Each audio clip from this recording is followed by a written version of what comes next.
We come now to the last segment of our study, simply significant.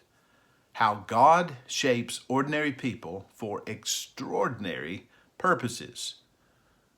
We base this upon what Stephen talks about concerning those two great men in the Old Testament, Moses and David, as he preaches his sermon to an angry, hostile crowd that's going to wind up taking his life from him.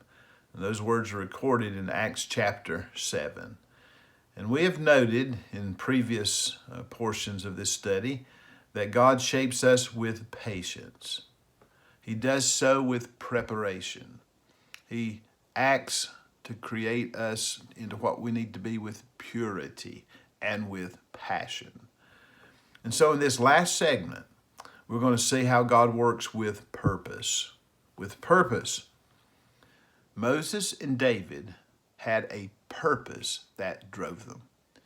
In God's time, he said to Moses, "And now come, I will send you to Egypt." Those words are in Acts 7:34. Now come. God's servant is one who has that sense of purpose. They know they've been called. They are sent to represent God. And it was that call also that not only propelled Moses, but David to fight the giant, to battle Philistines, and at last to take the throne. This was his destiny that God had prepared him for.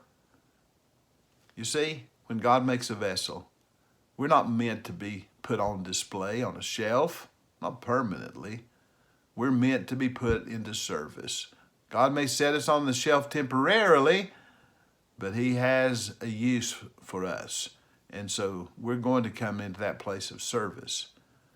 So I want to challenge you to write out a purpose statement, one that speaks to why you believe that God has you in this world.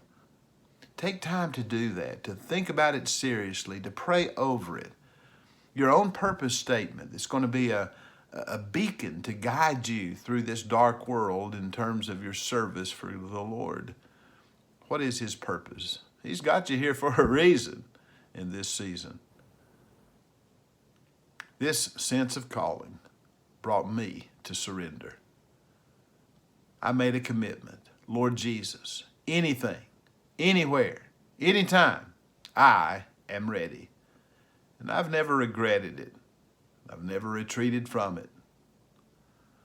The text that the preacher used to speak to me that night that I accepted God's call was this: commit your way to the Lord. Trust also in him, and he shall bring it to pass. Psalm 37:5.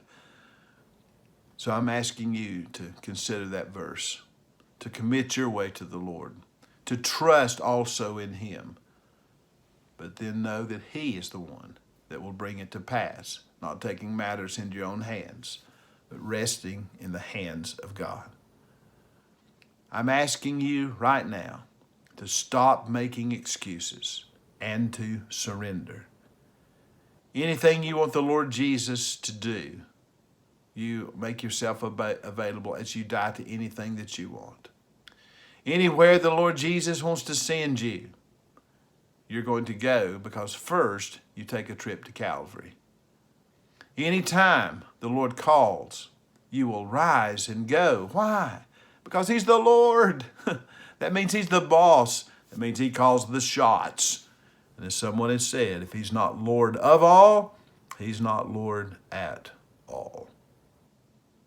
I pray that you'll understand that you are simply significant. As an ordinary person, God will use you for extraordinary purposes.